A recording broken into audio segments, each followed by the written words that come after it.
एक आत्मा जो पिछले 100 साल से हवेली में रहकर किसी का इंतजार कर रही है। आज की कहानी एक आत्मा की खौफनाक कहानी। आपने कभी उस हवेली के बारे में सुना है जो शिवपुरा गांव के बाहर है? नहीं तो सुनिए।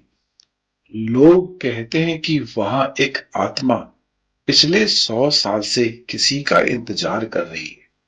उसकी आंखें हमेशा दरवाजे की तरफ ही रहती है, जैसे किसी का बेसब्री से इंतजार कर रही हो। और यही नहीं, जिसने भी उस हवेली में कदम रखने की कोशिश की, वो कभी वैसा नहीं रहा जैसा वो कदम रखने से पहले था। शिवपुरा के लोग हवेली का नाम लेने से भी कतराते हैं, लेकिन वहां के रहने वाले अजय, राहुल, नीना और रोहित वो अलग ही किस्म के लोग थे, अलग ही जिज्ञासु लोग थे।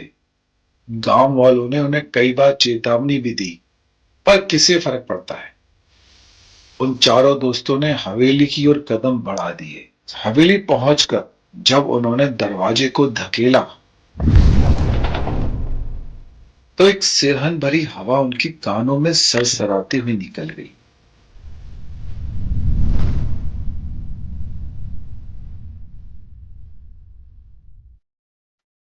हवेली के अंदर की हवा ठंडी और भारी थी।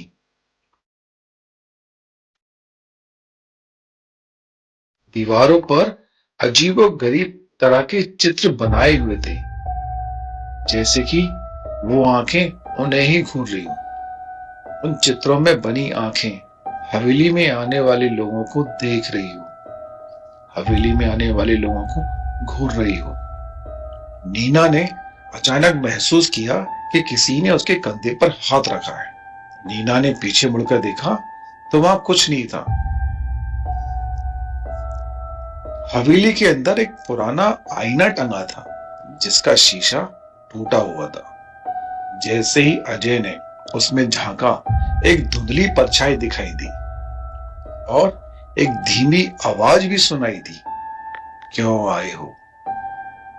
यह आवाज सुनकर चारों की तो सांसें थम गई। दरवाजे अपने आप बंद हो गए और तब हवेली की दीवारों पर खून के धब्बे उभरने लगे और हवा की नमी में सिसकियां घुलने लगी।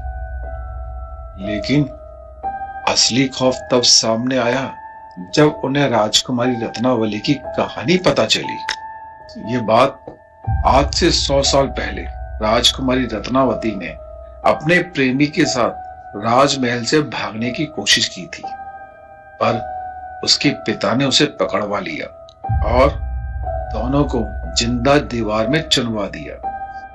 तब से राजकुमारी रत्नावली की आत्मा हवेली में ही भटक रही थी। लेकिन यह कहानी यहां खत्म नहीं होती। रोहित का चेहरा तो सफेद पड़ गया जब उसे एहसास हुआ कि उसके पूर्वज ही थे जिन्होंने राजकुमारी को मारने में राजा की सहायता की थी, और रोहित की रगों में वही खून दौड़ रहा था। और जैसे ही ये सच सामने आया, दीवारों में दरारें पड़ने लगी। तभी एकदम से हवेली में किसी के चिल्लाने की आवाज गूंज उठी। उसके बाद हवेली में सन्नाटा हो गया। आवाजें आ रही थी सिर्फ हवा की, हवेली में बहने वाली हवा और उसके साथ सूखे पत्तों की।